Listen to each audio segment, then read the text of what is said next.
predicamos, nuestro objetivo también debe de ser, por supuesto, darle la gloria a Él, ¿no? Todo lo que hagamos, bebamos, comamos, todo lo debemos de hacer para darle a Él la gloria, ¿no? Ese es el objetivo, por lo que fuimos creados. Como hombres renovados por Él, nosotros precisamente, uno de los frutos es ¿no? El que nos queremos juntar en torno. El Señor pone ese deseo en cada uno de los que Él ha elegido ya, pone ese deseo para que estemos juntos, ¿no? Y son los frutos que empiezan a darse, ¿no? Que empiezan a crecer en nosotros. Muy bien. Y bueno, pues vamos a seguir nuestra serie del Evangelio de Lucas. Nos quedamos en Lucas 6 y ahora sigue el 37 al 42, ¿sí? Continuamos con las enseñanzas del Sermón del Monte. ¿Recuerdan? El Sermón del Monte que nuestro Señor Jesucristo estaba pronunciando y que además es el más extenso, es el sermón más extenso que Él dio y además, pues como lo decíamos, el más disruptivo, ¿no? El más disruptivo con los valores de la sociedad grecorromana de ese momento y la judía también, ¿no? De la época. Y como lo hemos comentado, pues sigue siendo igual de disruptivo con los valores generalmente aceptados en este mundo, ¿no? En el mundo actual.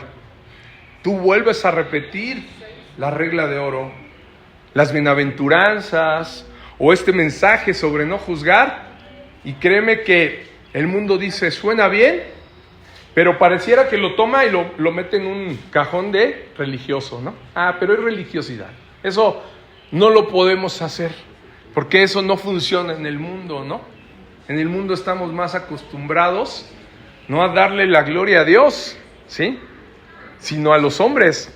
¿Se dan cuenta? Ese es uno de los valores de entrada. Ahí podemos ver que estaba completamente, la escala de valores del mundo está completamente separada con la escala de valores del reino de Dios, ¿sí? Porque ahí, en el reino de Dios, lo primero es darle la gloria a Él, ¿no?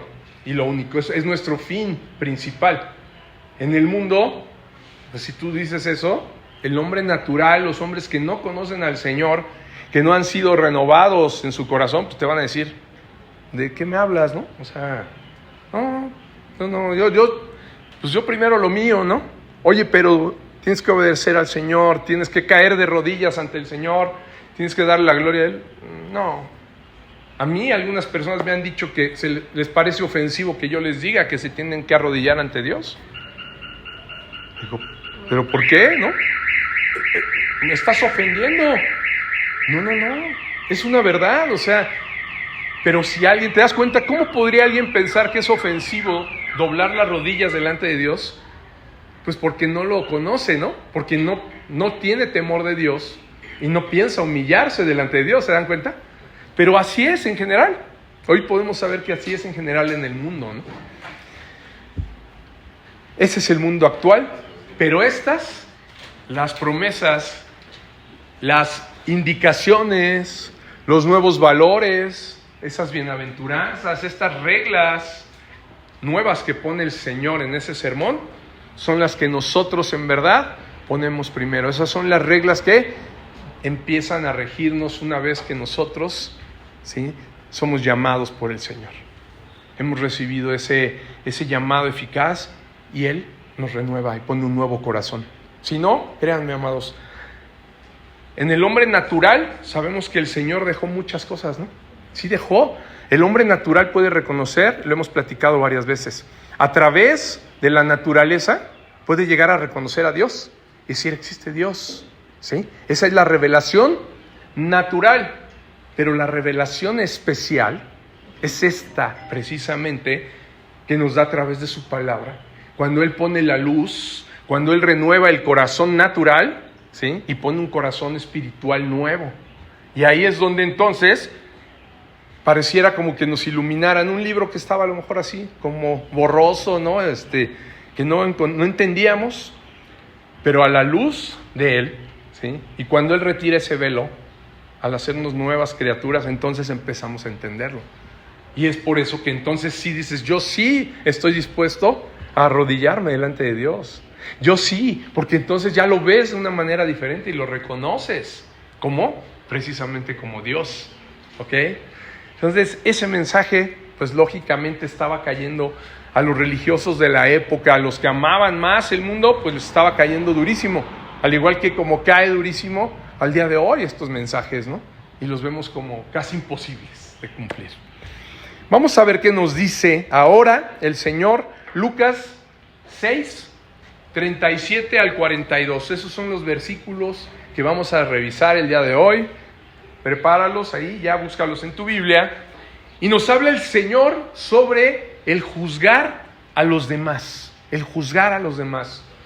Una práctica, amado, que yo te puedo decir muy común. Muchos a lo mejor podríamos decir, yo no juzgo. Siendo honestos, casi siempre, ¿no? Incluso vemos la tele, vemos las noticias, lo que platicábamos hace rato que orábamos, ¿no? Y vemos a los gobernantes tomando ciertas decisiones y todo, y pues es muy lógico que vayamos y generemos un juicio, ¿no? Oye, pues eso creo que está mal, ¿no? Entonces es algo que está dentro de la naturaleza del hombre. Pero vamos a ver hoy, y eso es lo que el Señor me mostró en este mensaje, de qué manera debemos de juzgar. Porque ese juicio que está en nosotros es bien difícil quitarlo, es parte de nosotros, va a seguir mientras sigamos en la carne, ¿no?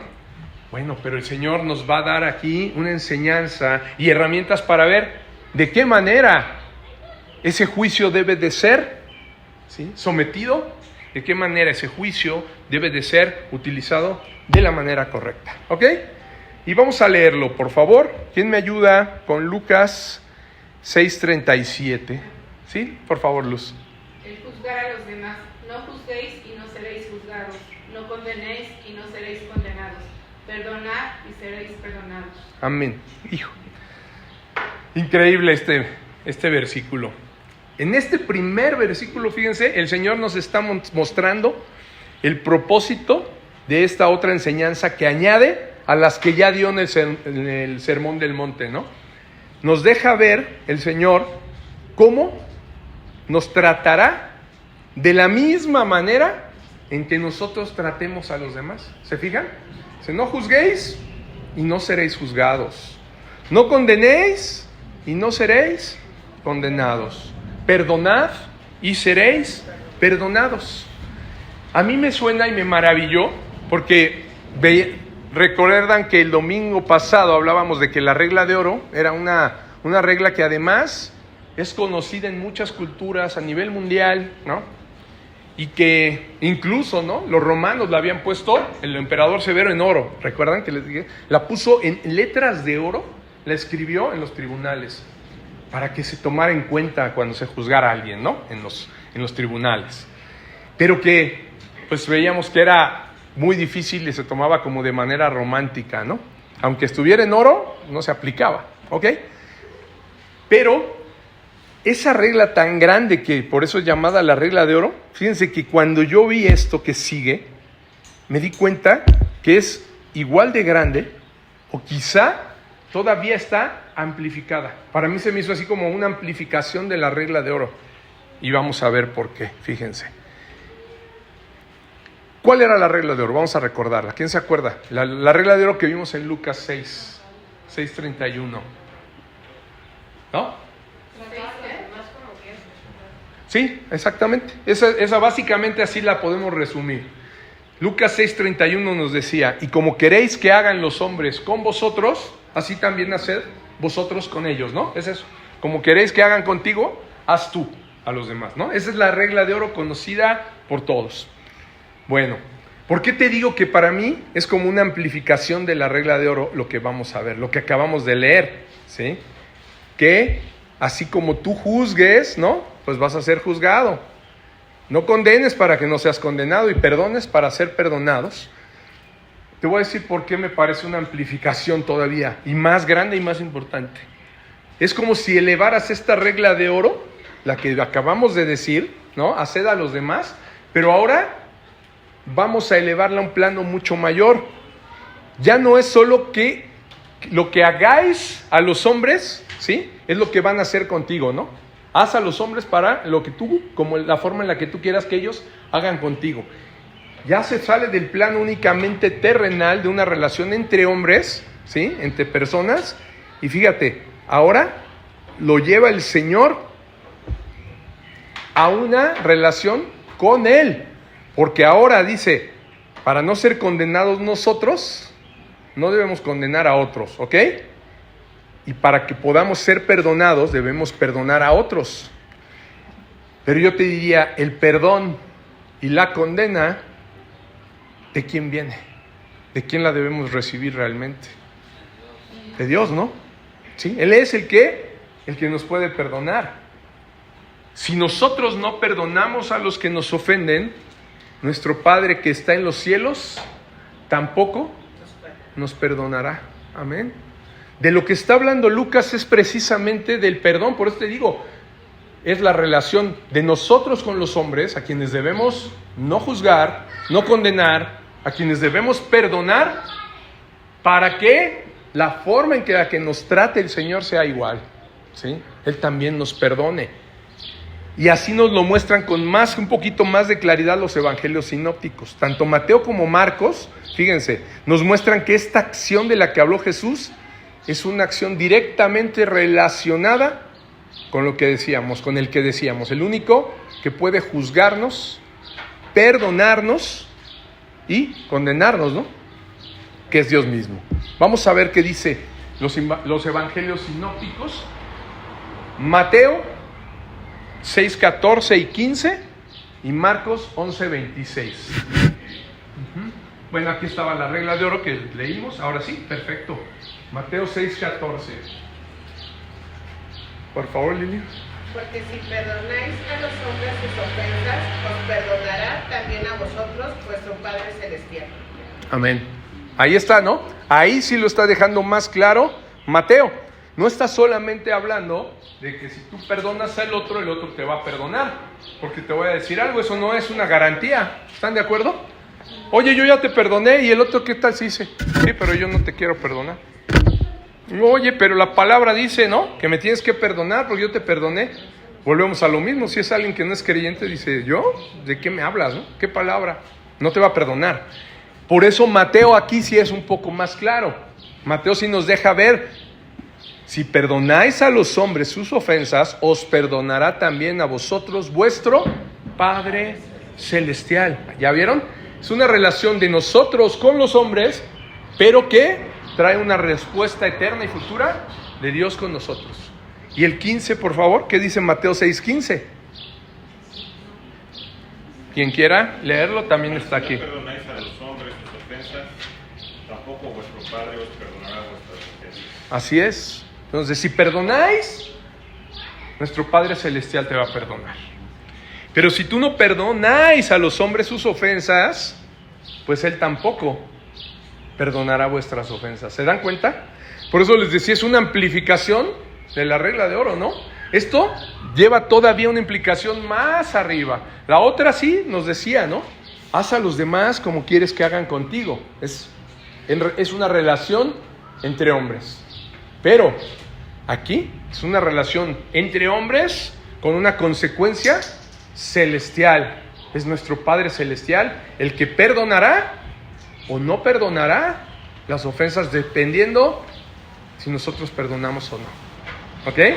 Esa es una amplificación de la regla de oro. Por eso te digo que es mucho más grande. Marcos 11, 26. ¿Qué nos dice Marcos? Fíjense, el otro evangelio sinóptico. Marcos 11, 26. ¿Sí? Por favor, Jorge.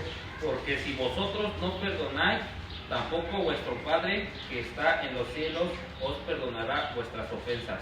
Amén. Ahí está, ¿no? Creo que es muy claro, ¿no? Cómo el Señor está estableciendo una especie de enlace entre nuestra relación con los demás y nuestra relación con Él, ¿no? Si la regla de oro nos maravilló en gran manera el domingo pasado, yo te diría que esta nos debe de maravillar todavía más. Incluso nos debe de llevar a sentir temor y temblor por cumplirla. Esta es más difícil y además pues tiene implicaciones eternas, ¿no? La consecuencia directa está relacionada en la forma que seremos tratados por nuestro Señor. Ahí sí lo está diciendo Él, ¿no? Si ustedes perdonan, yo también los voy a perdonar. Pero si no, no los voy a perdonar. Así lo dice el Señor, ¿no? Y sabemos, acabas de decir un punto bien clave. Es bien difícil, claro. Porque de nosotros, amados, el perdón no viene. De forma natural en el hombre no existe. Muchas veces podemos decir, sí, yo sí perdono, ¿no? Yo sí. No tengo a nadie, yo no tengo ningún problema con nadie. Ok, está bien. Platicas más con esa persona y te empiezas a dar cuenta, ¿no? En la forma en la que saca de esas situaciones, no, pero es que me dijo esto, me hizo el otro, y ya los ves y dices, ahí no hay perdón, ¿no? Por eso, ¿de qué manera podemos ser perdonados? Y lo cantábamos ahorita, ¿no? La sangre de Cristo fue el medio de gracia que el Señor utilizó para perdonarnos. Lo que nos perdonó realmente fue su amor, ¿sí? Su misericordia.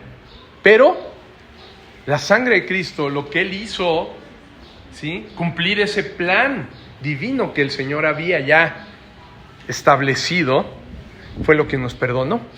Y es la única manera en la que vamos a poder ejercer un perdón verdadero, cuando hemos sido nosotros ya perdonados por la sangre del Señor, por el sacrificio que hizo en la cruz, ¿sí? Y de ahí es donde entonces el Espíritu Santo empieza a obrar, ¿ok? ¿Sí? Empieza a obrar. Por supuesto que hay todo un proceso antes, hay un orden para la salvación. Y antes de eso, el Señor tuvo que haber puesto fe en nosotros, en los que había elegido, ¿sí? Fe y arrepentimiento. Porque si no, ¿qué crees? ¿Fe? No, yo no. ¿Cómo no? O sea, yo no necesito perdón. Ese sacrificio de Cristo, pues, ¿para qué? Es más, yo no soy ni pecador, ¿no? Así es como piensan muchos hombres. Yo no, gracias. ¿Yo por qué? Lo que les decía, ¿yo por qué me voy a arrodillar? Estás mal, ¿no? Yo no me arrodillo ante nadie.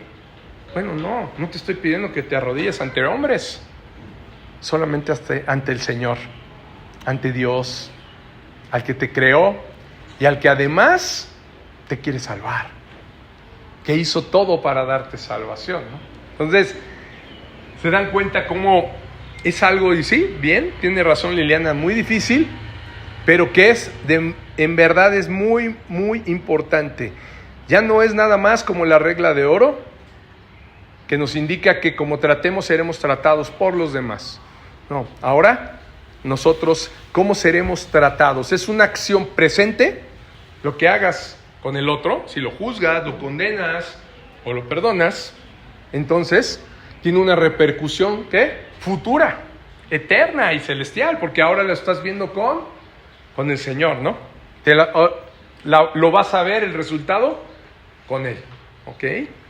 Y pues nuevamente me lleva a la necesidad de volverte a señalar lo mismo que mencionábamos el domingo pasado. El cumplir con estas reglas que pone el Señor, ojo, no es la salvación, ¿sí? Esto no es lo que nos lleva a la salvación, ¿sí? Si dices, yo ya me voy a esforzar por perdonar, para que entonces el Señor a mí me perdone, eso debe de ser producto más bien de tu salvación. Primero debemos de tener ya la salvación del Señor. Y la hace, ¿por qué? Por su gracia, ¿no? Esa salvación es por gracia, no por obras, ¿sí? Recuerden, porque por gracia, ¿qué es? Sois salvos por medio de la fe. Y esto no de vosotros, dice el apóstol Pablo, pues es don de Dios. No por obras para que nadie se gloríe. No sé si lo puse ahí, Efesios, exacto, ¿no? Efesios 2, 8, 9. El apóstol Pablo es muy claro. La salvación no tiene que ver con nuestras obras. Es un don, un regalo que viene de Dios. Aunque nosotros no lo merezcamos, a pesar de no merecerlo, es algo que el Señor pone. Y solamente por medio de creer, el que pone precisamente esa fe en el Señor Jesucristo es Él. Él es el que dice a quién va impartiendo precisamente esa fe. ¿A quién? ¿A quién salva? Entonces, ojo, las reglas que estamos viendo son más bien para que nosotros podamos ver esas nuevas reglas de conducta de los hombres y mujeres del reino y que veamos cómo seremos medidos ya entonces en el reino, ¿sí? Porque ahora estas reglas tienen un tinte eterno. Porque el que las usa, y las define para juzgar es el Señor, ¿sí? Él las puso, Él así lo ha definido y entonces es quien nos va a juzgar. Y si no es algo que se pueda entonces, te diría, generar en nosotros, entonces ¿para qué está mencionado, no? O sea, si es algo que nosotros solitos no podemos hacer, ¿por qué el Señor de manera tan especial le da tanta importancia? ¿Por qué hasta se sentó para hablarlo? Yo te diría, porque el poder cumplir estas reglas no tiene que ver ni con tus ganas, con tu empeño, no. Solamente tiene que ver con la obra del Espíritu Santo en nosotros. Es el único que nos puede permitir lograr cumplir estas reglas. Y solamente vuelvo a lo mismo. Un hombre renacido, un hombre vuelto a nacer, lo puede lograr. Y una vez que el Señor nos da ese corazón nuevo, renovado, entonces cuando somos nuevas criaturas, es cuando empezamos a ver cómo ya podemos caminar, ¿sí?, en esa santidad que Él está requiriendo. Porque aquí realmente lo vemos y nos está hablando de santidad. Porque ¿qué es ser santo? Ya lo hemos dicho, ¿no? Apartado. Estas reglas, si te fijas, es como apartarnos, ¿sí? Los que cumplen estas reglas están apartados, ya son parte del reino. Los que no las cumplan, no lo son, ¿sí? Entonces te das cuenta por qué son parte de esa santidad que el Señor va ayudándonos a alcanzar. Que Él pone en nosotros cómo perseverar para poder lograrlo, para poder hacerlo. Entonces yo te diría, podemos ver que el Señor nos deja instituido esto para que podamos tener una forma de ver frutos y determinar si en nosotros en verdad hay evidencia de salvación y que en verdad tenemos una relación genuina, personal con Él. Fíjate, qué importante es. Precisamente por eso es una regla, ¿no? Para medir. Es una vara con la que seremos medidos, ¿no?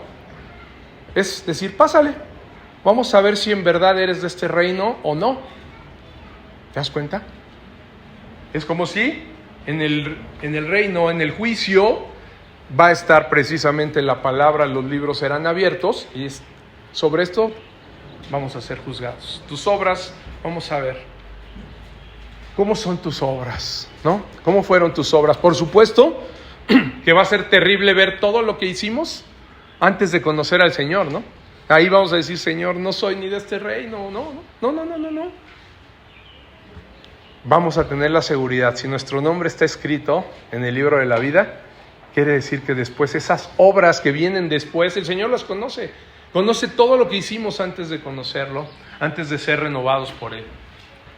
Pero también está escrito todas las buenas obras que Él había predestinado para cada uno de nosotros, para que anduviéramos en ellas. Pero esas obras empiezan en el momento en el que Él nos renueva, ¿sí? Empezamos a caminar en esas obras cuando somos renovados. Entonces, cuando venga el juicio, ¿sí?, vamos a ver muchas cosas terribles de nosotros, ¿no?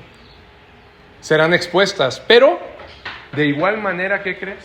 Vamos a ver otras cosas maravillosas que ni siquiera tienen que ver con nosotros. En ese momento te puedo asegurar que vamos a decir, gloria a ti, Señor. Porque todo esto que viene después, ¿no?, de haber sido justificado, de haber sido limpiado por ti, fue gracias a ti. Fue gracias a ti. Va a ser muy claro, ¿no? Es como un parteaguas. Tú puedes ver tú antes y tú después. Hoy mismo lo podríamos ver. Yo te diría, amado, si tú ¿Tu antes sigue siendo igual? ¿Si sigue siendo igual que antes? ¿Si sigue siendo el de antes? ¿Si no te cuesta trabajo mentir? ¿Si no te cuesta trabajo juzgar? ¿Si te cuesta mucho trabajo perdonar? ¿Si te cuesta todo eso? Pues eso es parte de tu naturaleza anterior, es del viejo hombre, ¿no? Y si sigue ahí persistentemente, y, ojo, no te estoy diciendo para que te sientas ahorita así mal, ¿no? Simplemente para reflexionar, ¿sí? Si sigue ahí, pero cada que lo cometes, cada que llevas a cabo una de esas acciones, no te arrepientes, no te sientes mal siquiera, ¿sí? Pues quiere decir que no te está redarguyendo el espíritu, ¿ok? Si sigues actuando de la misma manera como eras antes, y no hay ni siquiera un frenito, no hay ni siquiera un, hijo, ya, perdóname, ¿no? Un precisamente, discúlpame que te hablé mal, perdón, porque te ofendí. Entonces, pues ahí sí tienes que revisar bien qué está pasando, ¿no? Porque a lo mejor no has sido renovado todavía, ¿ok? Y pues es ahí donde hay que caer a los pies del Señor, ¿no? Y orar y decirle, Señor, fortaléceme.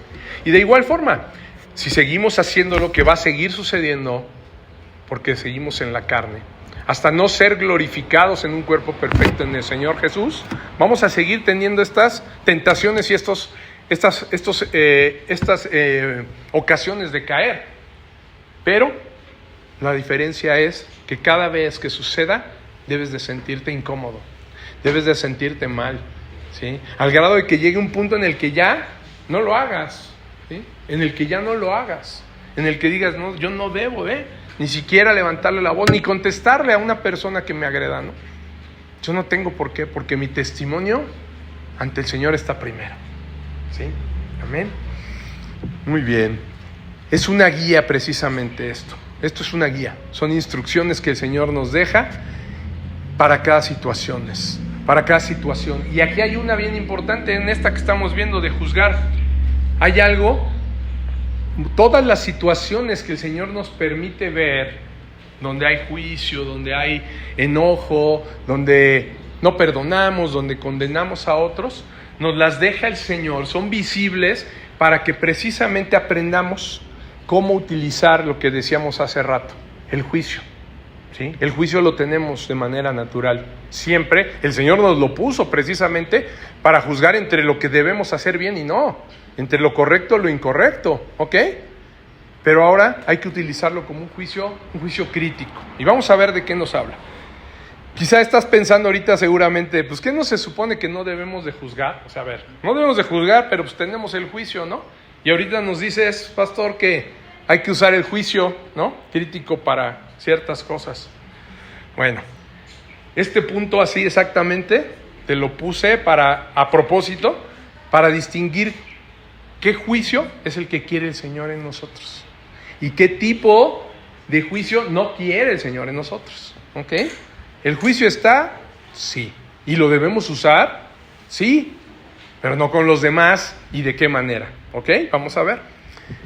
El juicio crítico que debemos usar es el que nos permite usar nuestro sentido común y análisis racional, ¿no? Para evaluar ciertas circunstancias en específico. En otras palabras te digo, usar nuestro juicio de un modo correcto para definir lo que sí es correcto que el otro está haciendo. Por ejemplo, en una situación dices, a ver, voy a ver qué está haciendo, y dices, esto no es correcto, ¿no? O esto sí es correcto, ¿ok? Pero eso es hacerlo de manera correcta, ¿no? No haciéndolo, lo que no quiere el Señor es que nosotros caigamos en el juicio de los fariseos,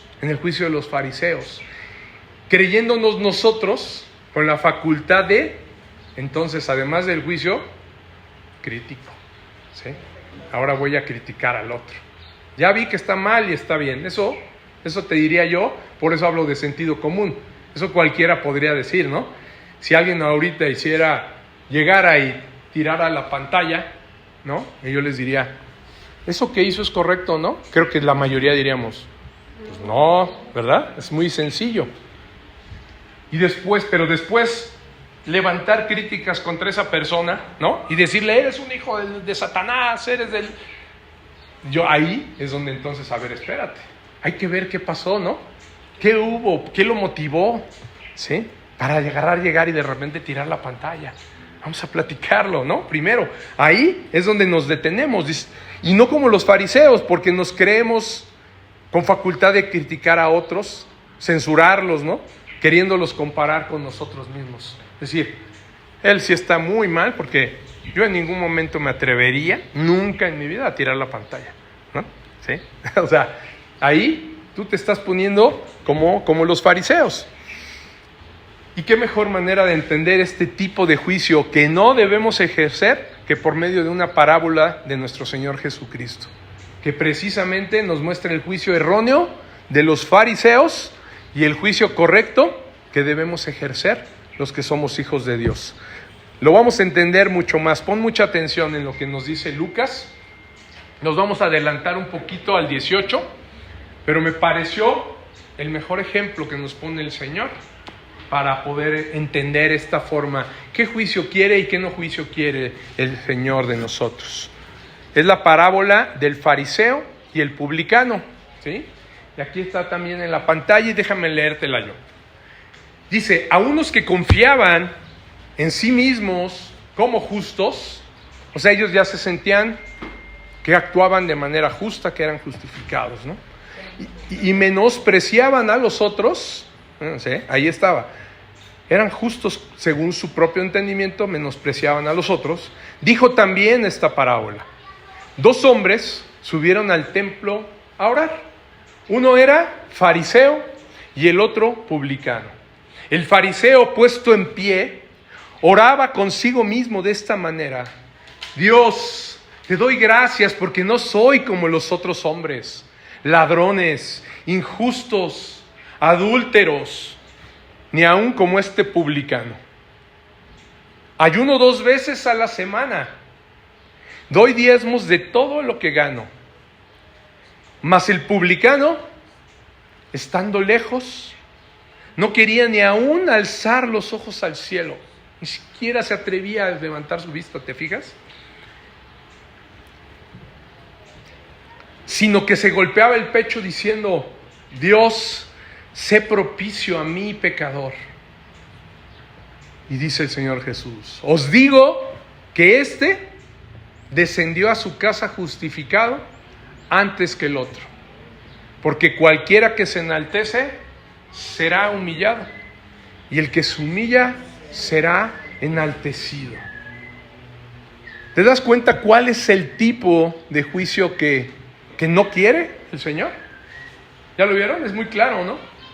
No quiere el del fariseo, que nos lleva a juzgar a los demás y criticarlos, enalteciéndonos nosotros mismos, ¿no? Porque creemos que nuestra vida es diferente a la de los pecadores, ¿no? Como lo decía él: no, yo no soy, gracias Señor que no soy adúltero, ¿sí? Gracias que no soy ladrón, injusto como todos esos hombres pecadores. Es más, qué bueno que no soy como ese publicano que está ahí, ¿sí? Ese es el juicio que no quiere el Señor, que nos comparemos con los demás sin ver realmente que algo que nos lleve a enaltecernos también nos va a llevar a ser humillados, ¿no? ¿No lo dice? El que se enaltece, ¿a quién? A sí mismo, ese será humillado. ¿Sí? Ese será humillado. Así lo dijo el Señor, ¿no? ¿Acaso no dijo: el que esté libre de pecado que tire la primera piedra? ¿Y acaso alguien arrojó una piedra a la mujer adúltera? No hubo ni una sola piedra, ¿se dan cuenta?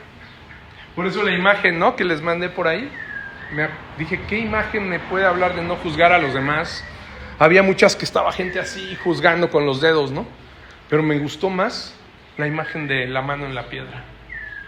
Porque realmente cuando emitimos un juicio de esta manera, de una manera como los fariseos, es como si estuviéramos apedreando a alguien. Cuando lo estamos condenando, es como estar listo con la piedra ya para darle el castigo, ¿no?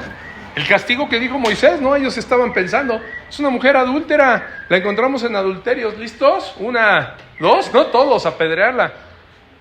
Y el Señor Jesús dijo, el que esté libre de pecado, que tire la primera piedra. ¿Acaso alguien aquí, reflexión para cada uno, es tan santo que podría arrojar la piedra al hermano que está luchando contra algún pecado hoy? ¿Alguno de nosotros podría decir, yo sí, yo sí, porque yo no peco? ¿No? Respóndemelo. ¿Sí o no? ¿Aquí hay alguien? ¿Alguien que diga, no, yo sí? No, yo sí me atrevo. A mí, yo sin problema puedo juzgarlo y condenarlo. Porque yo, mira, eso ni lo toco, ni pasa por mi mente, ¿no? No, todos estamos luchando con el pecado y nadie, a pesar de que vayas avanzando, amado, gloria a Dios si ya vas mejor en tu vida, gloria a Dios si has avanzado, pero aún no te puedes enaltecer, no puedes pensar que tú ya lo alcanzaste y que entonces ahora sí me convierto en juez, ¿no? De todos, ahora sí al que venga me lo voy a poner. No, amados, porque todavía estamos muchos luchando también contra muchos pecados. Y en todo momento tenemos una situación de caer, estamos en riesgo. ¿Sí, Gaby? Quiero leerle algo que he estado leyendo constantemente porque quiero entenderlo, pero que creo que se complementa. Está en segunda de Pedro, 1:3. 1:5, desde el 5 dice, vosotros también poniendo toda diligencia por eso mismo, añadida vuestra fe virtud, a la virtud conocimiento, al conocimiento dominio propio, al dominio propio paciencia, a la paciencia piedad, a la piedad afecto fraternal y al afecto fraternal amor. Porque si estas cosas están en vosotros y abundan, no os dejarán estar ociosos ni sin fruto en cuanto al conocimiento de nuestro Señor Jesucristo. Pero el que no tiene estas cosas tiene la vista muy corta, es ciego, habiendo olvidado la purificación de sus antiguos pecados. Por lo cual, hermanos, tanto más procurad hacer firme vuestra vocación y elección, porque haciendo estas cosas no caeréis jamás, porque de esta manera os será otorgada amplia y generosa entrada en el reino de nuestro Señor y Salvador Jesucristo. Amén. Sobre todo porque dice, ¿no? que cuando no hay estas cosas en nuestra vida, somos ciegos, ¿no? Estamos cortos y olvidamos que fueron perdonados nuestros antiguos pecados y por eso también siento que tendemos a juzgarnos o sentirnos más santos. Claro. Yo te diría, si en algún momento te sientes enaltecido, ¿sí? Es porque se te olvidó precisamente eso que dice, la purificación de tus antiguos pecados. Porque yo te diría, ¿hay alguien aquí que pueda enaltecerse y decir, es que yo ya no peco? No. Se nos ha olvidado el que puede enaltecerse a sí mismo, se le ha olvidado quién purificó esos antiguos pecados. ¿Están de acuerdo? Fue nuestro Señor Jesús. No fue de ti. Si no hubiera llegado el Señor Jesús a nuestras vidas, ¿qué sería de nosotros? ¿Qué sería de nosotros, no? Estaríamos muertos en delitos y pecados, ¿no? Espiritualmente muertos. Como se los he dicho, ni siquiera un muerto, ni siquiera tiene la oportunidad de marcar el 911, ¿no? Y decir, ayuda. Muertos. El Señor dice, estábamos muertos en delitos y pecados. Si hoy tenemos esa oportunidad, es porque el Señor precisamente es quien nos resucitó, quien nos levantó porque éramos muertos ya, ¿sí? Fue Él, fue su obra. Entonces, somos ciegos, como bien dice Pedro, cuando nos olvidamos de eso, ¿no? ¿Sí? Cuando nos olvidamos precisamente de quién perdonó nuestros pecados. Y tiene mucho que ver, gracias Gaby, porque ahorita lo vamos a ver, porque el Señor habla ahorita de ciegos guiando ciegos, ¿sí? ¿Sí? Fíjate, gracias, porque sí, es muy buena aportación, es real. Es real, si nosotros no tenemos y practicamos todas esas virtudes y se nos ha olvidado quién fue el que perdonó esos pecados, aunque ya caminemos en ciertas virtudes, no se nos debe de olvidar en ningún momento que no fue por nosotros, fue por Él, fue por Él. Y siempre debemos de estar conscientes de eso, ¿no? Que fue la cruz la que nos limpió, lo cantábamos, ¿no? La que nos perdonó, la que nos ha transformado, la que nos limpió y nos salvó. Fue el sacrificio en la cruz de Jesús, su sangre derramada. ¿Ok? Entonces, ¿se fijan cómo el Señor nos deja buenos ejemplos en la Biblia? Segunda de Pedro, cuando habla precisamente aquí, ¿no? Del fariseo a través de Lucas y el publicano. Un publicano pecador como Mateo, ¿no? ¿Se acuerdan? Así como Mateo, que se sabía un pecador. Ajá. Era un fariseo que quizá era más pecador aún y que no iba a recibir realmente, ¿qué dice? Justificación, ¿no? Más pronto iba a ser justificado el publicano que se había humillado ante el Señor y había reconocido su pecado, que el fariseo que decía que no tenía pecados, ¿no? Yo no soy ni adúltero, yo no soy como estos otros ladrones. Ese no iba a recibir justificación. ¿Ok? Por eso es tan importante. Dice el Señor, mas el publicano estando lejos no quería ni alzar los ojos al cielo. Ahí está una persona humillada que se reconoce, ¿no? Si no puedes alzar los ojos al cielo así es porque sabes que no tienes tu condición pecaminosa delante de Dios, ¿no? Sino que se golpeaba diciendo, sé propicio a mí, pecador. Se reconocía como pecador él mismo. Se reconocía como era y su condición delante del Señor. Por eso le dice, os digo que descendió a su casa justificado antes que el otro. Justificado, perdonado, redimido por haberse reconocido así, haberse humillado delante del Señor. Ese, amado, exactamente es el modelo que debemos de seguir. El del publicano, que se juzgó, ¿sí? ¿Ya vieron? Sí utilizó un juicio, ¿no? Él mismo se dijo, sé propicio a mí, pecador. Ese juicio es el primero que debemos de tener. Primero nosotros mismos hacia nuestras acciones. Y no el juicio del fariseo, que se juzgaba a sí mismo, pero juzgando los actos de los demás, ¿no? Yo no soy como estos ladrones, yo no soy como estos adúlteros, yo no soy como ese publicano que está ahí, ¿no? Lo ha de haber visto, ha dicho, que está ahí alejado, chillando, ¿no? No, yo sí puedo estar parado, ¿no? Hablándole a Dios, porque yo no soy como él, que está ahí humillándose. Él no recibió justificación. No debemos de caer en ese juicio, amado, de los fariseos. Y mucho menos juzgarnos con respecto a los demás, para no caer en la trampa de enaltecernos. Y te das cuenta que te estás enalteciendo cuando te estás juzgando a ti mismo con respecto a los demás. ¿Sí? Aguas, porque ahí te estás enalteciendo a ti mismo y serás humillado delante del Señor. ¿Sí? Yo veo aquí bien claro con todas estas enseñanzas, no sé ustedes, por qué el Señor se sentó ahí en ese monte. Eran en verdad increíbles. Nos estaba ahí revelando una joya hermosa y muy valiosa en la vida del creyente. ¿Sí? No solo eso, sino que también la forma de poder recibir de Él para poderla cumplir. ¿Te das cuenta? No nada más la agarró y las mencionó, sino además dejó los medios también para que podamos cumplirlo. Nuestro Padre bueno, amado, yo te diría, nunca deja desamparados a sus hijos. Nunca nos deja desamparados. Nos da lo necesario para poder generar en nosotros fortaleza y amor, mansedumbre que hablábamos el domingo pasado, para que podamos lograr cumplir la regla.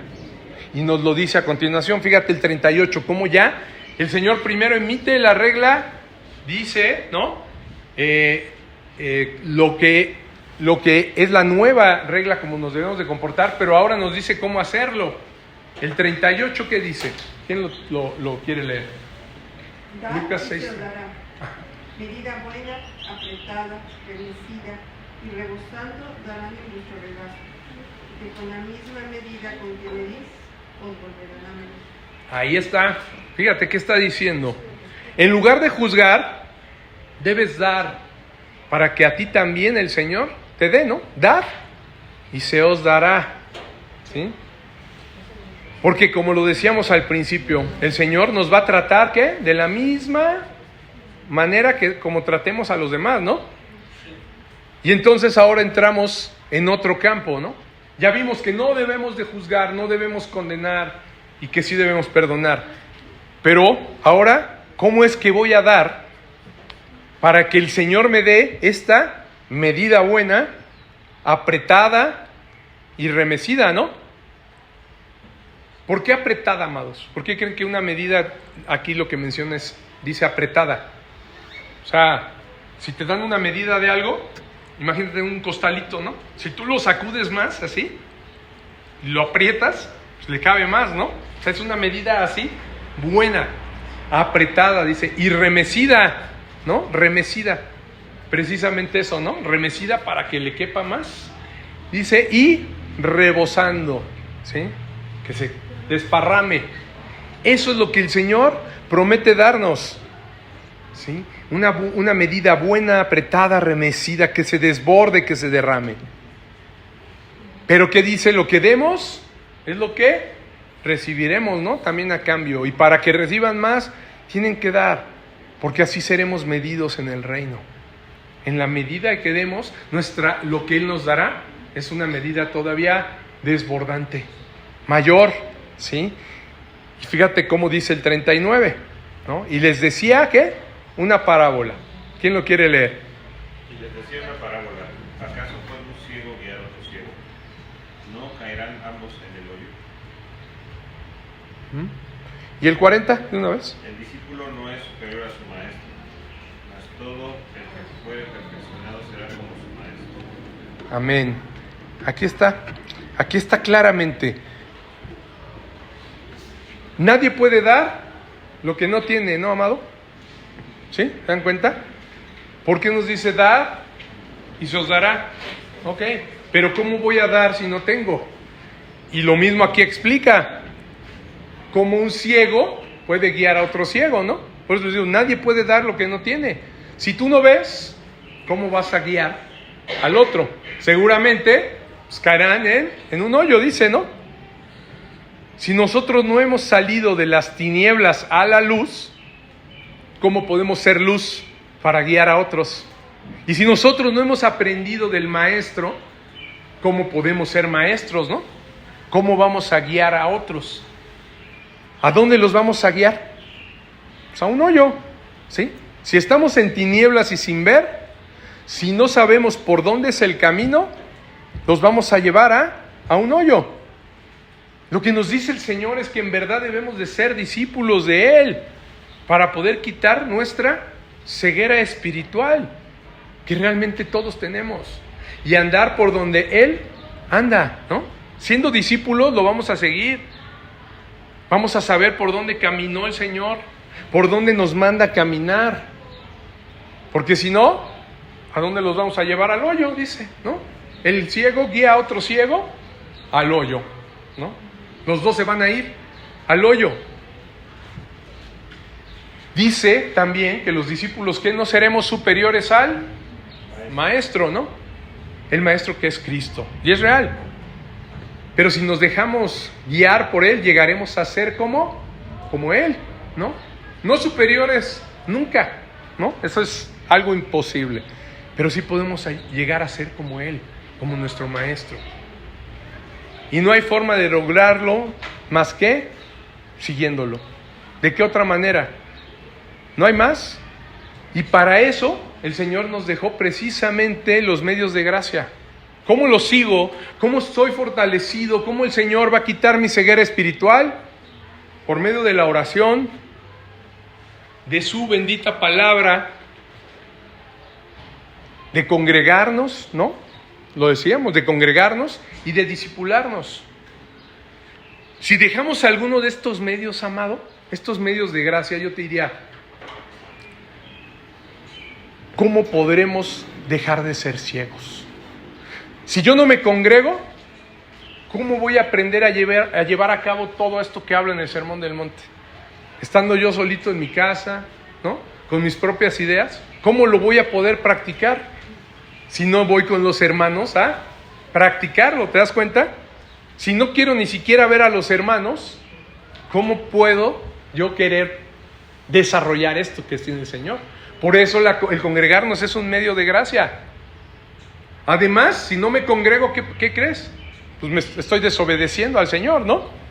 Estoy desobedeciendo a Dios en una ordenanza que Él nos da. Congregarse, amado, no es opcional, ¿eh? Es un mandato del Señor, ¿cierto? Sí sabemos ese versículo, ahí lo traigo. Hebreos, por favor. Hebreos 10:25. Ahí está. Léanlo en voz alta todos. Vamos a leerlo ahora sí, todos a una voz para que se escuche. No dejemos de congregarnos como algunos tienen por costumbre, sino exhortarnos, y tanto más cuando ves que aquel día se acerca. ¿Sí? El Señor no dice si quieres, ¿no? Si te es posible, no dejando de congregarnos como algunos tienen por costumbre. ¿Pasa? Sí, se hace una costumbre, pero no debe de ser, amados, sino que debemos exhortándonos, dice, tanto más cuando veis que aquel día se acerca. Hoy, ¿quién me puede decir si el día se acerca o no? ¿Aquel día de qué habla? ¿Cuál día está hablando el Señor? El día terrible del Señor, ¿no? Sabemos que está próximo. Y entonces, imagínense si dijera, bueno, yo ya no me voy a congregar, ¿no? Yo creo que yo aprendo más solito. Yo aprendo más viendo las prédicas de los predicadores, ¿no? De los pastores famosos. Yo ahí me la voy a llevar. No, amados. El Señor quiere precisamente que nos congreguemos, porque de esa manera es el medio de gracia que Él ha dispuesto. Una, para que seamos obedientes a Él. Y dos, para poder practicar el amor entre los hermanos, ¿sí? Ese es el motivo por el que busca que nos congreguemos, ¿no? Y se los repito porque en verdad, pues sí, existe esa costumbre en muchos, ¿no? Incluso gente que lleva muchos años en el Evangelio y que hoy no se congrega y no se someten a la autoridad de un pastor, ¿sí? El pastor famoso que está predicando, pues es un pastor, pero de una iglesia específica que el Señor le encargó, ¿no? No es un pastor que está orando por ti, no es un pastor que te va a ver en el momento de la necesidad, que va a conocer, ¿no? ¿Se dan cuenta? Por eso es que el Señor nos manda a congregarnos, porque con eso nos sometemos a autoridad, ¿sí? Pero para muchos, pues ninguna iglesia luego les acomoda, ¿no? Andan de una iglesia a otra, no, es que ahí ya no me gustó, es que aquí ya no me gustó esto otro, es que aquí los hermanos, es que aquí... Ahí es donde te das cuenta que no se someten a autoridad y el por qué el Señor dice, no tengan costumbres de aquellos que no se congregan, cuidado, ¿no? Porque son desobedientes y además van a afectar no nada más a ellos, afectan a su familia cuando están fuera de autoridad. Porque ¿quién puede llamarle la atención a un varón que no tiene pastor, no? Pues, hace lo que quiere, maltrata a su familia. ¿Y quién le llama la atención? Pues nadie, ¿no? Porque no le rinde cuentas a nadie. No le puede agarrar y hablar a Paul Washer, ¿no? Y pues va a decir, perdón, hermano, no te conozco, oro por ti, pero, pues, ¿no? Sí está fea tu situación, pero no tienes un pastor, le va a decir, ¿no? No tienes un varón en autoridad que te pueda aconsejar. No, sí, pero me cae mal, ¿no? Mi pastor no sabe, por eso le hablo a usted. Pues sí, pero mira, yo apenas te conozco y por teléfono, ¿no? ¿Se dan cuenta? Entonces, eso lo tiene el Señor muy bien definido. Tenemos que estar bajo la autoridad de alguien que nos pueda guiar, de hermanos que estén orando por nosotros, que nos conozcan, que nos puedan apoyar en nuestras necesidades. Es por eso que nos manda a congregarnos, ¿no? Y lo peor es que no nada más esas personas que no se congregan afectan a su propia familia, sino además arrastran a otros. Porque sí, o sea, a lo mejor no predican la palabra, no la estudian, no se congregan, pero son muy buenos para andar luego hablando, ¿no? Hablando de las otras iglesias. Aquella iglesia no, aquella tampoco, aquella fui y no sabes, ¿no? O sea, ninguna iglesia es buena para ellos, ¿sí? como los fariseos, ¿no? No, hombre, todos esos están mal, solo yo estoy bien. Pero ¿qué tal para tropezar, ¿no? Dando consejo a otros cuando ellos mismos ni siquiera se pueden someter a la autoridad. Y de veras que lo he visto con gente de muchos años en el Evangelio, ¿no? ¿Y sabes qué los lleva a eso? Es puro orgullo, ¿no? Es el orgullo que hay en los corazones. Y sabemos bien que el pecado es orgullo, ¿no? Ok. Esta es una disciplina espiritual que debemos de tener. La otra que dice orar, ¿no? Si no oro, ¿cómo estaré en contacto con el Maestro? Para pedir fortaleza, ¿no? Para yo poder entonces guiar a otro hermano si yo mismo no oro. Yo le digo, es que tienes que orar, pero tú no oras, ¿no? Tú no le pides al Señor guía. ¿Cómo vas a poder guiar si no tienes comunión con el Señor? Si no voy el otro medio, la palabra, ¿no? Si no voy a la palabra, ¿cómo voy a conocer la voluntad de Dios? Para mí y para mi hermano al que quiero guiar, ¿no? Si los dos no la conocemos, vamos a ir al hoyo. A eso se refiere el Señor, ciegos guiando ciegos. Si no me discipulo, ¿cómo aprenderé a respetar la autoridad del Señor y obedecerle? ¿No? Porque discipularnos, recuerden, viene de disciplina, ¿no? Eso es el discipulado. Yo me disciplino al Señor, ¿sí? Me disciplino al Maestro que ha puesto para que me guíe aquí.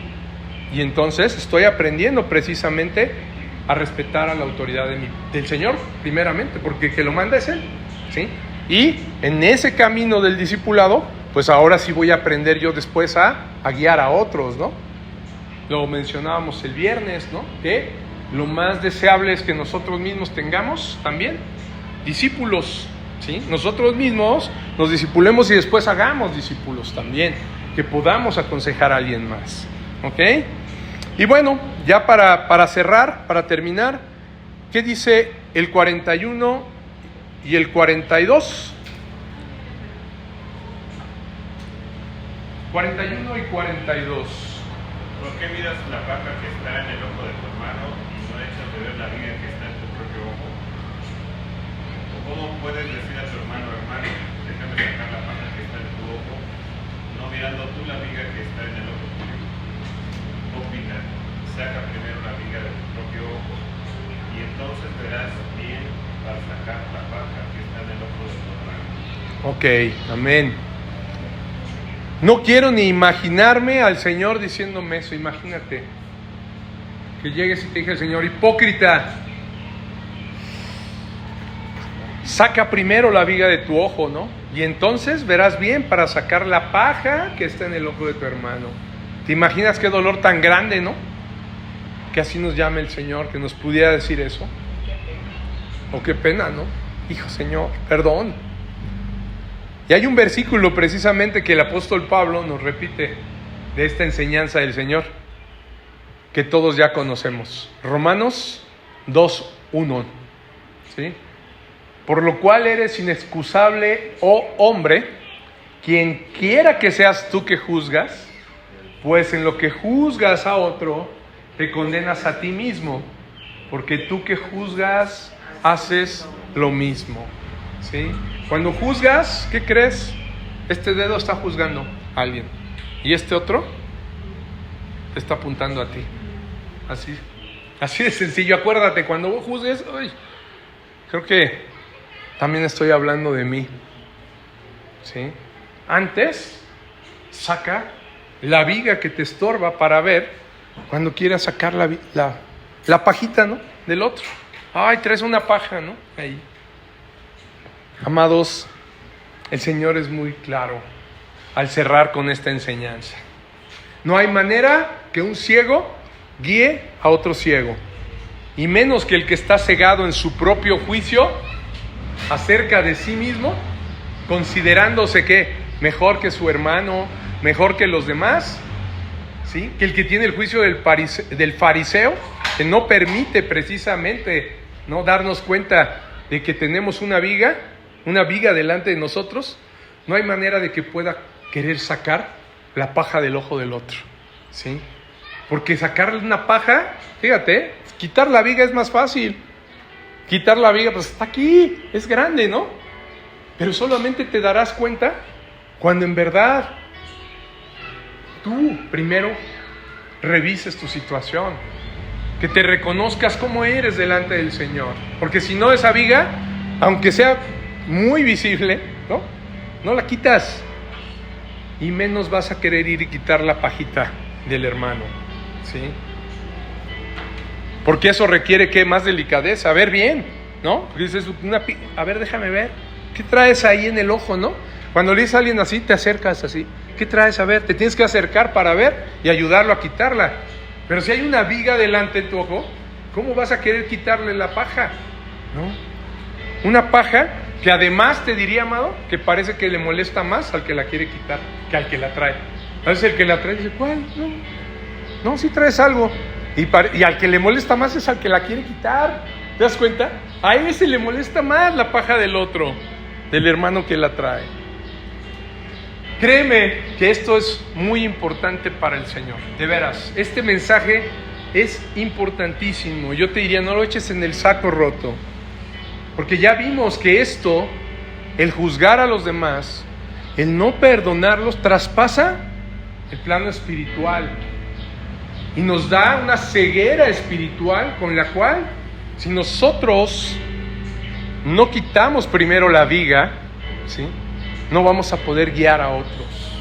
Si nosotros no vamos a la luz constante del Señor, si no leemos la palabra diario, si no oramos, si no nos congregamos, si no nos discipulamos, vamos a seguir con una ceguera que el día que alguien llegue a nuestra vida, ¿cómo lo vamos a guiar?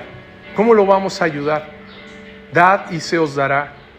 ¿Cómo vamos a recibir esa medida buena, apretada, remecida, desbordándose, si nosotros mismos no nos hemos dispuesto a dar a los demás? Si llega alguien y no le podemos ni siquiera aconsejar, es que, no sé, pues déjame le digo al pastor. No está mal, ese es mi trabajo y mi labor, pero lo mejor y lo que quiere el Señor no es nada más para mí, ¿no? Le diga, como tú sí enseñaste, medida buena, desbordada, ¿no? No. A cualquiera de nosotros que le podamos dar un consejo a alguien, a cualquiera de nosotros que lleve el evangelio a alguien que está perdido, que está en una situación difícil, que no conoce al Señor, el Señor nos lo manda y nos va a dar esa medida buena, remecida, ¿sí? Dad y se os dará. Pero para dar, ¿qué dijimos? Nadie puede dar lo que no tiene. Tenemos que ir constantemente al Señor, reconocer nuestra condición y pedirle, Señor, dame fuerza, dame sabiduría, Señor. No permitas que yo caiga en juicio y eso me aleje de un hermano, ¿no? Porque pasa muchas veces que dicen, no, es que ese hermano yo ni lo quiero ver porque, híjole, a mí se me hace que es súper pecador y anda en malos pasos, ¿no? Y nos alejamos y perdemos esa oportunidad de poder ayudar y compartir, de dar, ¿sí? Pero si no nos atrevemos es porque quizá nosotros mismos sabemos, ¿no?, que nosotros estamos peor, que quizás nosotros estamos queriendo luchar con algo que ni siquiera, ¿no? Pero cuando tenemos la palabra de Dios, cuando hemos entendido su gracia, de dónde nos sacó, que éramos como el publicano, pecador, entonces sabemos que necesitamos del Señor y Él nos da esa luz para entonces nosotros poder guiar a otros, a los que estaban ciegos, como cuando no conocíamos al Señor. Amado, esto traspasa, acuérdate bien, el plano terrenal. Es un mensaje eterno. Como nosotros tratemos a los demás aquí, vamos a ser tratados por nuestro Padre. Va hasta nuestra relación con el Señor. Como tratemos a los demás, afecta también nuestra relación con Dios. Y define cómo vamos a ser juzgados. O condenados o perdonados. Sí. Gloria a nuestro Señor Jesucristo. Dios los bendice. Y vamos a terminar alabando a nuestro Señor.